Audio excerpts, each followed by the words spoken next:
Hey there, fellow nerds. Welcome to another episode of The Present Illness, the podcast where two physicians try to make sense of a world that's a little febrile and definitely underdiagnosed.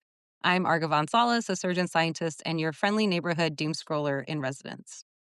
And I'm Alyssa Burgart, an anesthesiologist and bioethicist who tracks news and health law like their EKGs, full of spikes and surprises, some of which might take us out if we don't pay attention.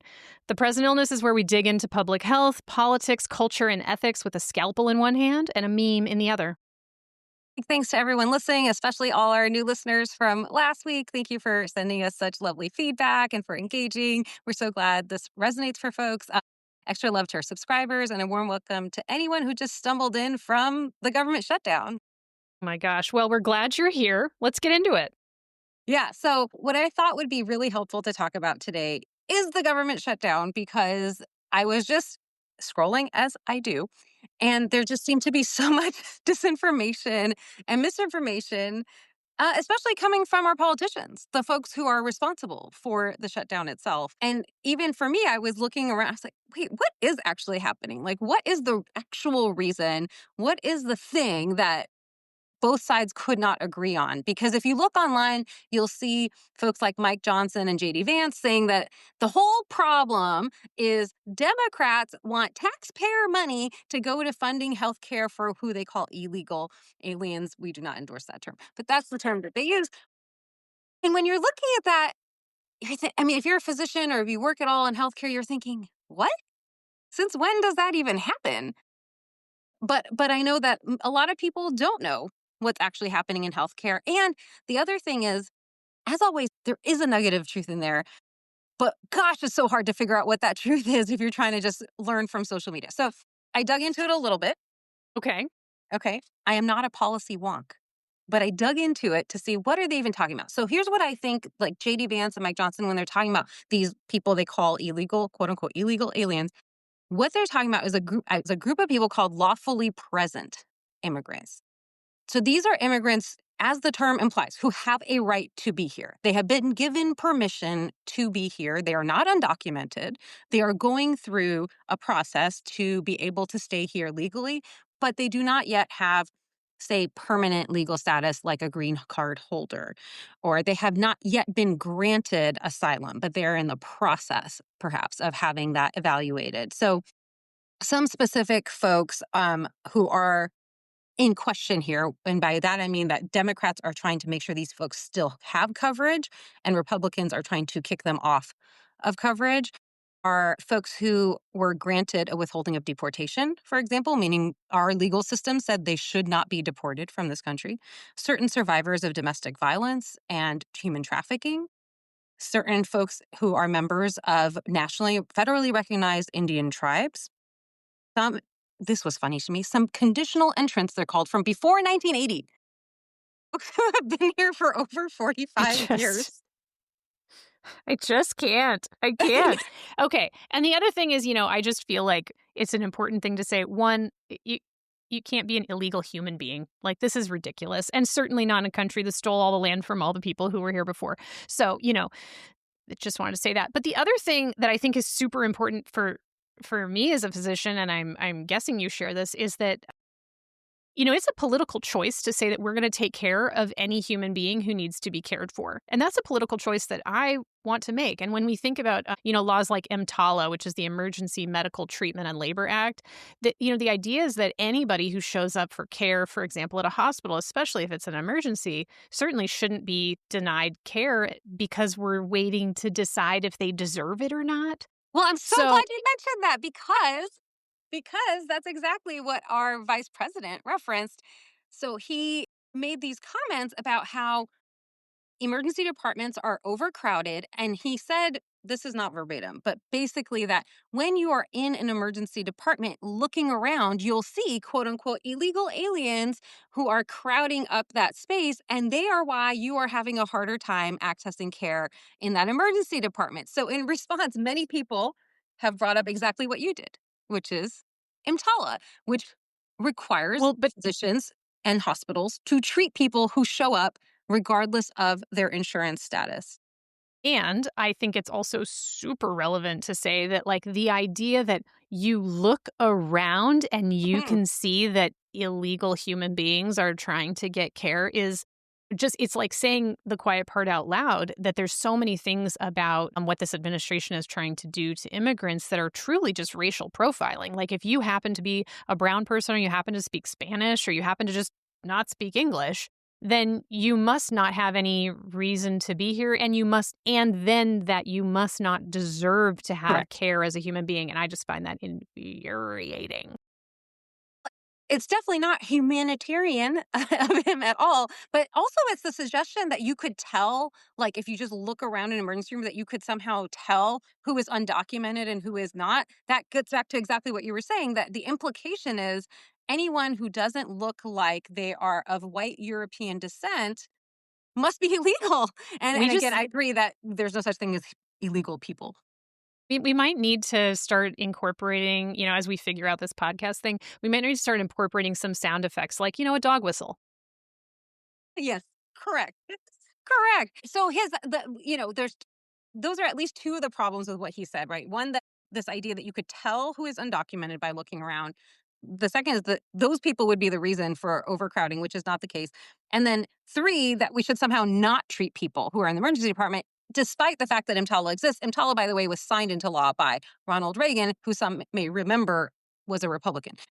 The other thing I want to draw into this before we, just because we've talked about this being the Emergency Medical Treatment and Labor Act, and so it's for people who are giving birth, for example. This is part of what means that, like, no matter what hospital you show up at, if you happen to be in labor, you're about to give birth to a baby, you should have access to care. And so I think it's also really important to tie this to the birthright citizenship case that happened recently, because this administration also does not want people who do not have legal status. They do not want their children who are born in the United States to have birthright citizenship. And so this is also part of this whole conversation, even though it's not maybe said out loud.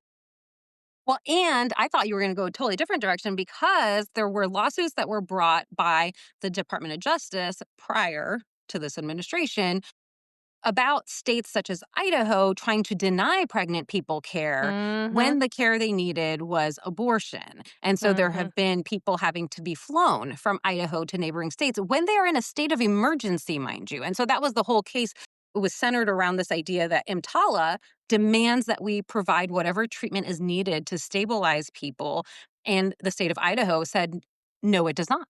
We do not have to do that. And in this administration at the beginning of this year, they dropped that suit. So back to this idea of ED overcrowding, I just want to address. Pronatalism, it's so anti-woman.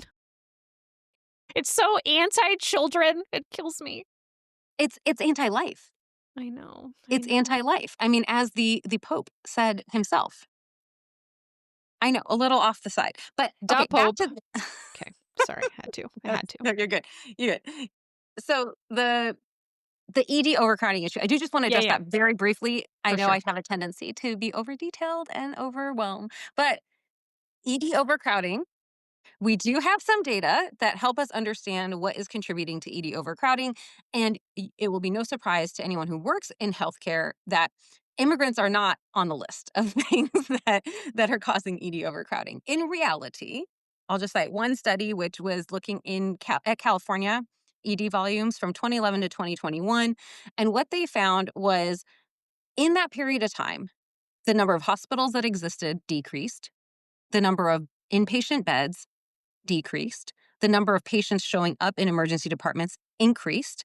And in particular, the number of high acuity, meaning the sickest patients, increased significantly, over 60% more. And the number of low acuity patients, meaning the least sick patients, decreased significantly.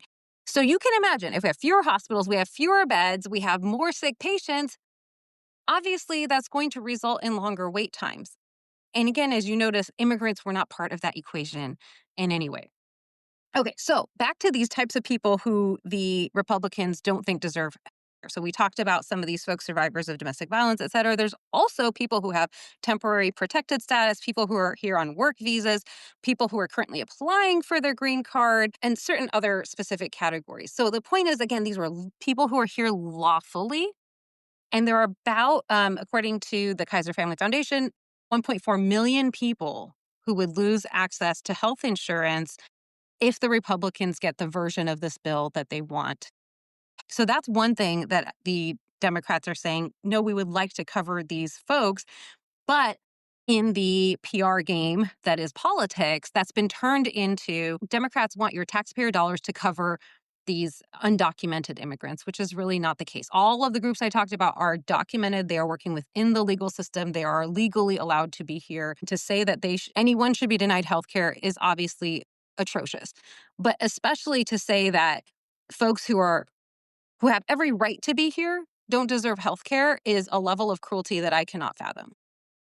Well, and it's just the other thing is that it's really illogical. Like, it's actually makes a lot more sense for a society to ensure that in general we are preventing illness, we are preventing injuries, that we are doing things that actually, we provide preventative care. So it actually makes more sense for us to do those things so that people don't show up with life-threatening emergencies that were preventable because they didn't have access to care before.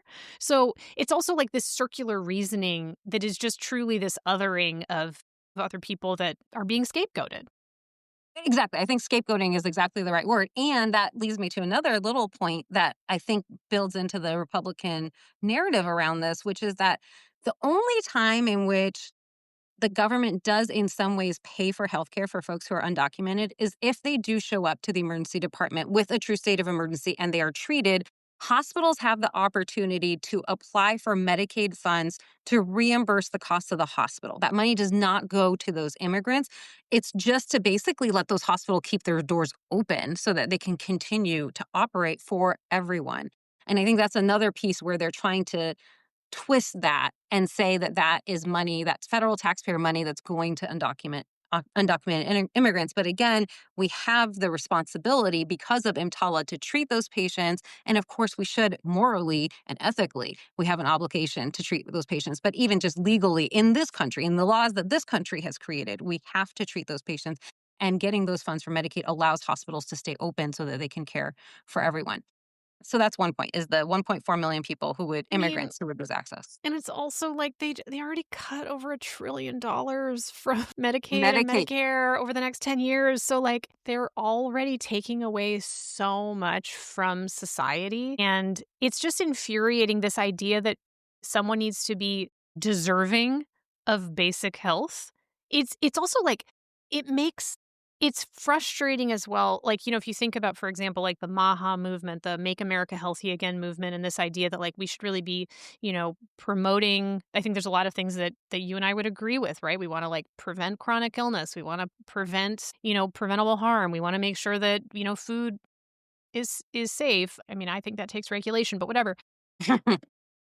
And it's just interesting that these are truly opposing beliefs that have found a home in the current Republican movement. It's Mhm, really fascinating, right? That you have this huge MAHA movement that has like really brought in especially a lot of like young white moms in mhm. particular.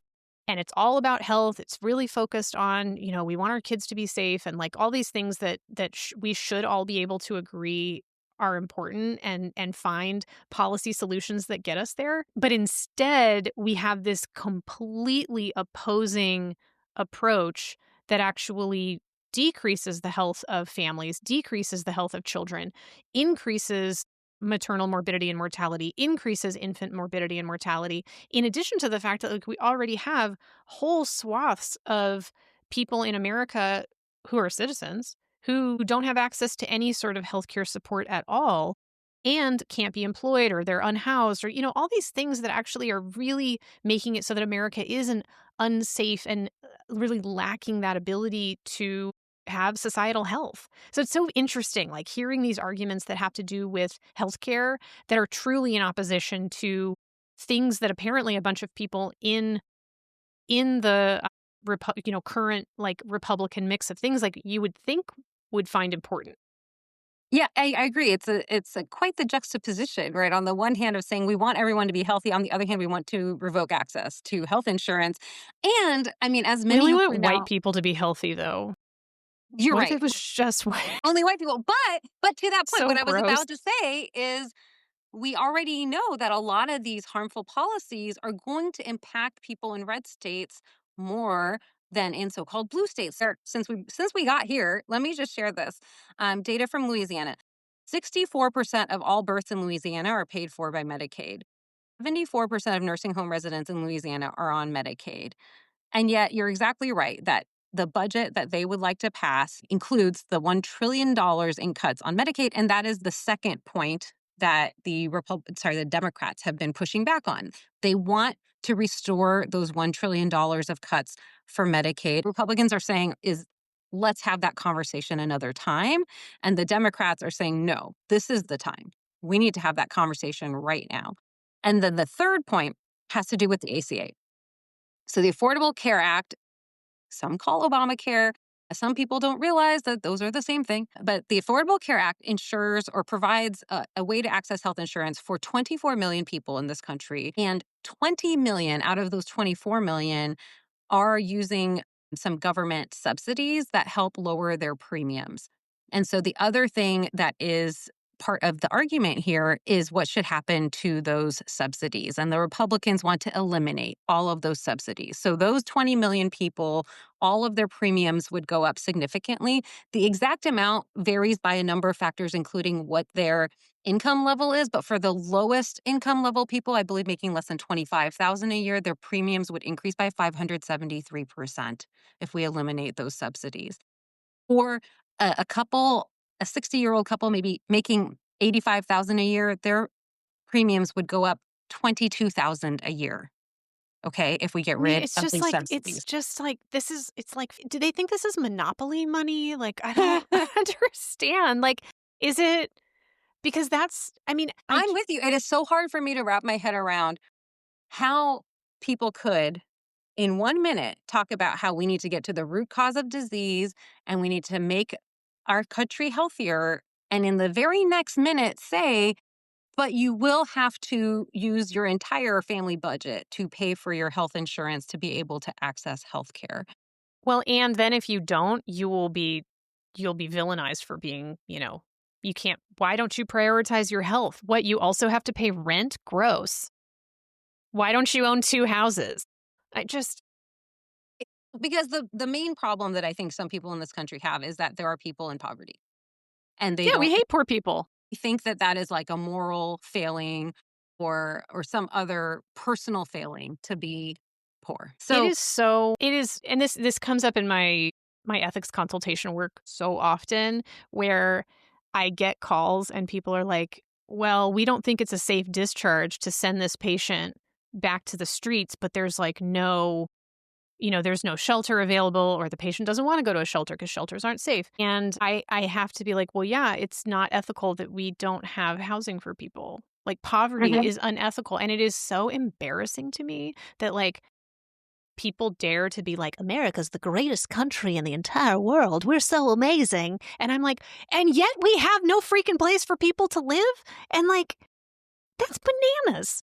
Yes, and we're sending $20 billion to Argentina. Anyway, so I do want to just mention that the Medicaid cuts we talked about, the $1 trillion, the estimate is 7.5 million people will lose coverage as a result of those cuts. And when we're talking about the ACA cuts or the subsidies, eliminating the subsidies for ACA access, per the Congressional Budget Office, which is nonpartisan, that would result in about 4 million people losing access to health care. So these are the actual issues. The tagline or the propaganda version is Democrats want, as they use the term, illegal aliens to have health care paid for by American citizens. In reality, the Democrats are advocating for keeping those ACA subsidies so that Americans who are here lawfully can access the ACA and can have health insurance. They are advocating for those cuts to Medicaid to not go through so that 7.5 million people will retain their access to health care. And they're are advocating for restoring access to health care for those 1.4 million lawfully present immigrants. I do want to just say one more thing, and then I think I'm done with my factoids, which is that the Medicaid spending that goes to reimburse hospitals for care provided to undocumented immigrants is less than 1% of Medicaid spending. So even if you wanted to get really hung up on that one point and say we shouldn't be doing that, it's minuscule as part of the Medicaid budget. I also think it's just so important to realize, like, so many of those people who are gonna lose like, when you think about the people who are gonna lose their coverage, I want people to think of grandma and grandpa, and I Mhm. want people to think about kids. I want them to think about babies. And it's not that those are the only 2 groups that matter, it's just that when I think a lot of times when we talk about, like, 7 point something million people. A lot of times, like, when we talk about jobs reports, we talk about things like that, it can be confusing to understand, like, well, who is it that's Mhm. part of these numbers? Like, who's in that total? And when we talk about losing cuts to Medicaid and Medicare, that means cuts to kids and cuts to people who are no longer in the workforce. And so or who are have disabilities, Mhm. all of these folks who have lives worth living. And when we talk about all these folks who are going to lose coverage and the support for hospitals and long-term care facilities and places like that, like people will die. Like it's not, and I like that's Yeah, not hyperbole. it's not some esoteric thing. It's not some theoretical problem. These are people's real lives, and you're exactly right. People do die without access to health care, and in part because they delay getting care, and then they do eventually end up in that emergency department when it's really too late for us to be able to provide the care they needed and could have had access to if we had made policies that allowed them to have that access.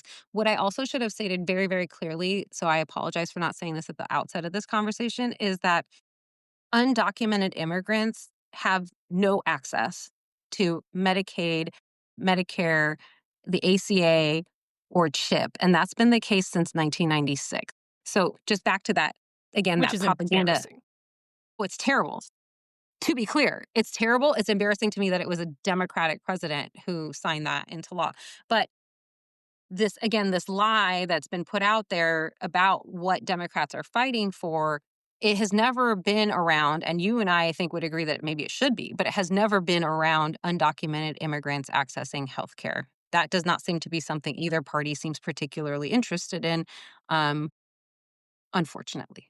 But that's what it is. Well, I mean, not when, we've anyway, I just there's so much hatred of people who are immigrants, which makes no sense because like everyone in this country who isn't a Native American is like from immigrants, so I don't understand.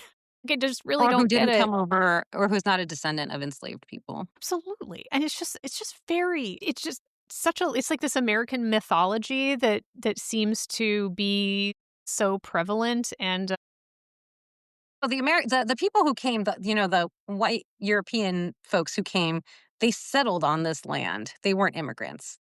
It's those who came later, like me and my family. We're immigrants, but they were settlers, so they're different. I mean, I've seen folks making that argument. sure, sure. Anyway, I hope But the main thing is not from here.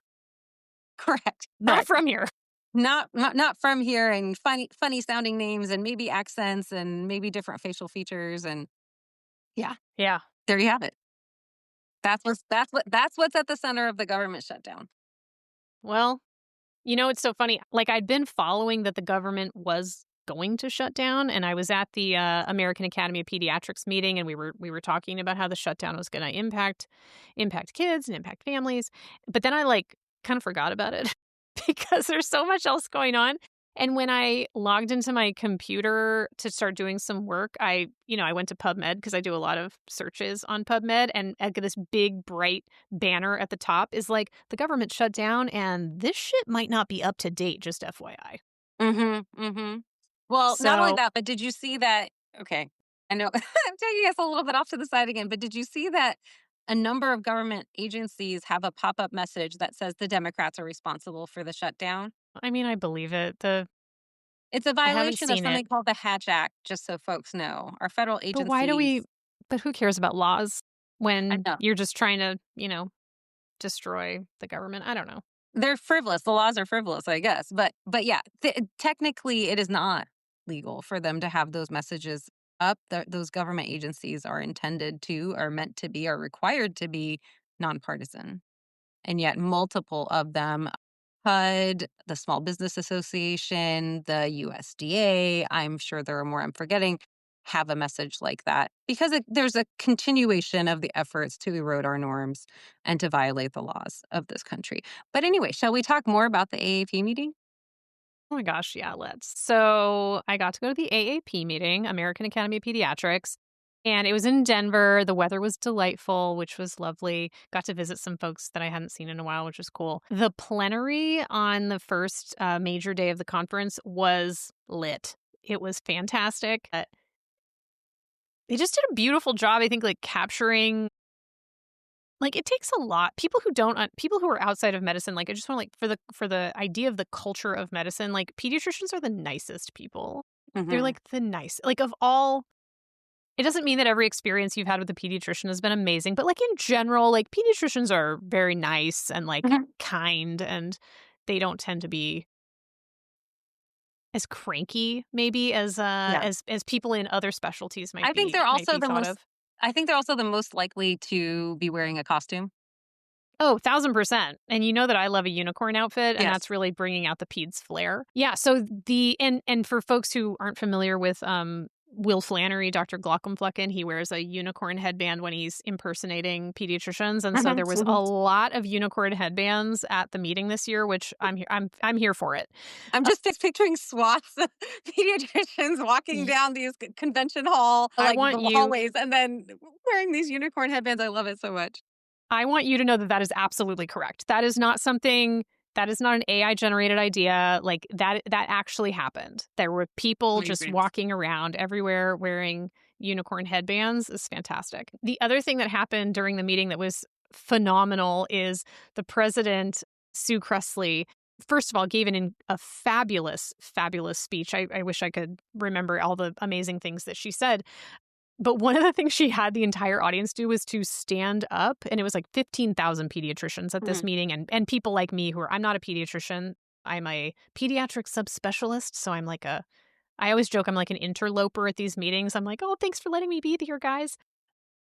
But Dr. Cressley had everybody stand up and have a cathartic bellow, a scream, if you will, Mhm. to just get out all the vibes because this was happening the week that all the Tylenol stuff, the Tylenol stuff, the vaccine stuff, Mhm. the threats to the attacks on kids, on immigrant kids, on Medicaid, chip. I mean, all these things that are really vital for kids. And kids are some of the people who like are hurt really quickly by these things. And like I always say, kids don't vote and kids don't work. And so it's really Mhm. hard to get people like to talk about children as like a talking point, but then to actually make policies that value children and that Mhm. put kids first as though we actually cared about the future of our democracy and the future of our population.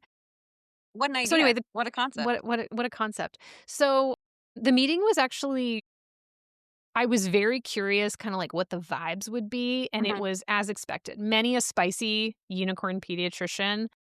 I had a lot of fabulous conversations with pediatricians. I talked with all of them. I said, "Hey, like it seems like there's a lot of, more and more misinformation and disinformation about kids' health, about diet, nutrition, about, you know, all sorts of things."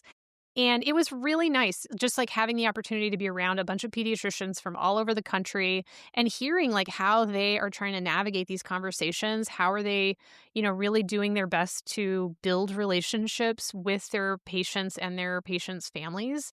And it just gave me pediatricians have this true north on these Mm. issues that I think is really valuable. It's really important. And I think we're going to need to harness that kind of energy, especially as we think about things like the Maha movement. Like we don't want to be in opposition to people who are interested in improving the health of people in Mhm. America, but it's like we have to find ways that rely on like actual evidence and that can be grounded in real conversations about the shortfalls of medicine, as you and I have talked about before, as well as the shortfalls of society in terms of what are the things that actually work and how do we lean into those things because whatever people's political affiliations are, like if you think about kids, whatever their parents believe, that shouldn't be the difference as to Mhm. whether or not kids have access to healthy food and kids have access to disease prevention and kids have access to vaccination to prevent disease. So I just thought it was a very hopeful community to be with despite Mhm. all the anxiety around things that are happening. Well, thank you for sharing that. I mean, one of the things that I think is really impressive about pediatricians is their resilience, as they have been really attacked pretty directly for a long time now, especially by the anti-vaccine movement. And I don't know if folks listening know this, but pediatricians don't make very much money. They are No. amongst the lowest paid of all physicians. And there's all this rhetoric that comes out about how they're getting paid for vaccines and that that's the motivation for giving So let me children vaccines. and so that Dr. Cressley brought that up actually in her keynote, and the collective cackle that came out of the audience. Yes, because I don't know if people know, but many offices lose money on vaccines because of what it takes to have vaccines stored safely and appropriately, and then to administer the vaccines. Often, all of that costs more than the amount that they get reimbursed by insurance. And so they're actually providing that service not to make money. They're losing money often on it, but they're doing it because they know that's the right thing for our children. And I just thought it was relevant to point that out because this narrative that and I even get I mean, I'm not a pediatrician, but I get these comments on my posts about how I'm getting paid to vaccinate people. Let me just tell you, if you have a bariatric surgeon ordering your vaccines for your children, like it's probably not the right place.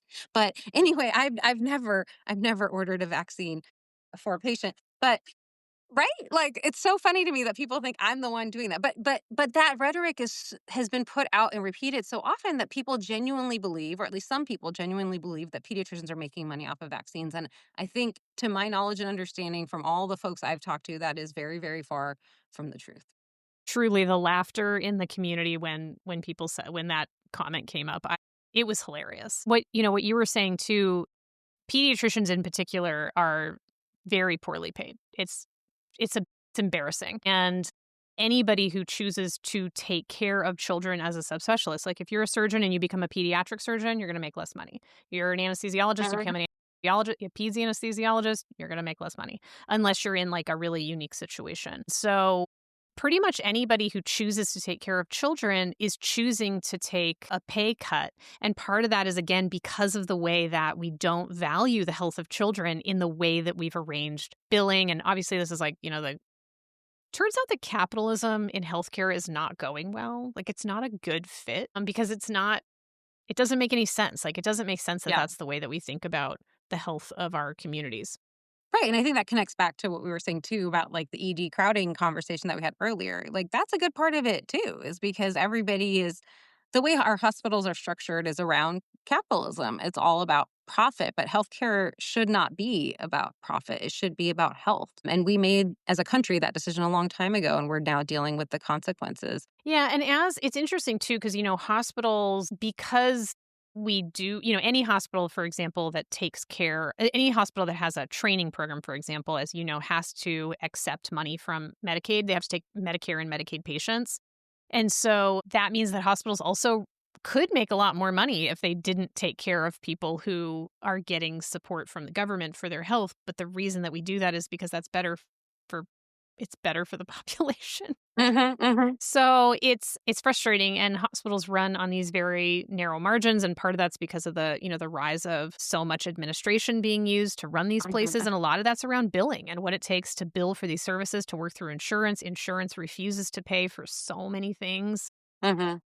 So it's all this whole ecosystem of hospital economics is not working. Well, yeah, it's definitely not working for the American people. I think it's working for some executives, but it's not working for those of us trying to provide healthcare and those of us seeking it. Well, on that note, I think we've covered a lot of ground. I'd love to hear before we go one thing that's bringing you joy. What is bringing me joy? Well, I'll tell you, who I love is Jesse Wells. He's on, TikTok and Instagram and all that stuff. But he's, I guess, this like folk singer. I think he is the modern like Pete Seeger. He's the modern like Bob Dylan. He's writing these like really fun songs, and he's doing it so fast. I'm so impressed. But it's just a bunch of like videos of him singing about current political and culture topics like out in the woods, and I think it's fantastic. He had a song recently about Tylenol that I sent you in our little text thread, and yeah, that every time I see one of his videos I'm like, yeah, I'm going to listen to that guy. What about Yeah, you? I love that. Well, I'll do another similar social media thing. There's a creator named, well, I don't know what the person's name is, but the account is Juge Junction, JUJ. I don't know. I don't even know if that's how that's pronounced. But anyway, this creator, if folks haven't seen, is on TikTok and has a company around customizing carabiners. Carabiners are those little pieces that you use to like attach your water bottle onto your backpack. Or anyway, look it up if you don't know what a carabiner is. But um, this person has this company because they wanted to bring people joy in the mail. That was their Okay. whole rationale, that they loved getting actual mail that wasn't like a bill, and so they decided to create this company around sending people things that they could send to their friends. They include artwork in their packages. It's very cool. But anyway, the idea is to send people something that's not unpleasant in their mail.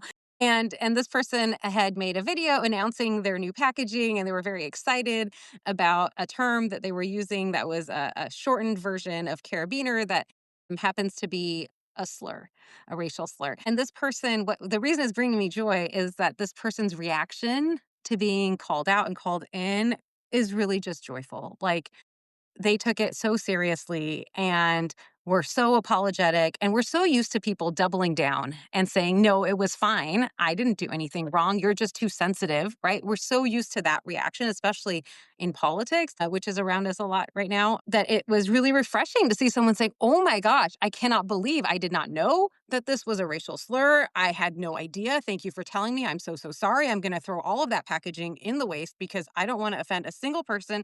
I'm so sorry. How can I ever regain your trust? I mean, like, just so earnest and so apologetic and really taking that feedback to heart. And you just don't see it often. And Mhm. so what's funny too is like there's a lot of people, especially people of Latine origin, saying, no, I want the original packaging. Please send me the original packaging. I think it's hilarious. And this person is like, no, I'm not going to do it. I'm not going to do it because it's offensive. And I don't want to do that. I don't want to hurt a single person. And again, you just don't see that often. So it gives you a little bit more faith in humanity that there are still people who really do care and who care about like strangers' feelings and want to do the right thing. Yeah. And, it's so interesting too, because I think when I'm always so fascinated when I hear people being like, well, I don't want to have to be politically correct, which is like such a 90s Hmm. way to say it. But, I just think it's important when we like offend people that we care about their human dignity and we think like, oh, how can I make this right? Wow, that was not my goal. I Hmm. think some people, their goal is to offend people and they think that's like fun. I don't love that. So I'm glad you shared that story. Yeah, of course. And especially since you brought up, okay, last thing and then we'll be done. Since you brought up the politically incorrect, Pete Hegseth earlier this week when he brought all the generals from around the world to listen to his speech, that's one of the things he said, that we're not going to be politically correct anymore. And we're not going to be bogged down anymore by the rules of engagement. By the way, not following rules of engagement is how we got the Holocaust. Anyway, on that note, that's it for this week's episode. If you didn't like what you heard, this has been the House of Pod. If you liked it, don't forget to subscribe to The Present Illness and leave us a review and tell your friends or your primary care doc. You can follow us on social media. We're gonna have all of our names at the bottom of the episode in the show notes. You can find Arghavan at Arghavan Salas MD PhD and Arghavan Salas MD. And you can find me at Bioethics with an X at the end. And, we post smart stuff and sometimes we post some spicy takes. We're both on Substack. Come check out Poppies and Propofol. That's where I'm doing a bunch of stuff. And Arghavan, what's your Substack called? I'm not a very creative person. It's just arghavan.substack.com. It's super hard to find. We will be back next week with more headlines, hot takes, and doom scrolling wrapped in some laughs. Well, until then, agitate, hydrate, take a nap. And we'll see you next time on The Present Illness.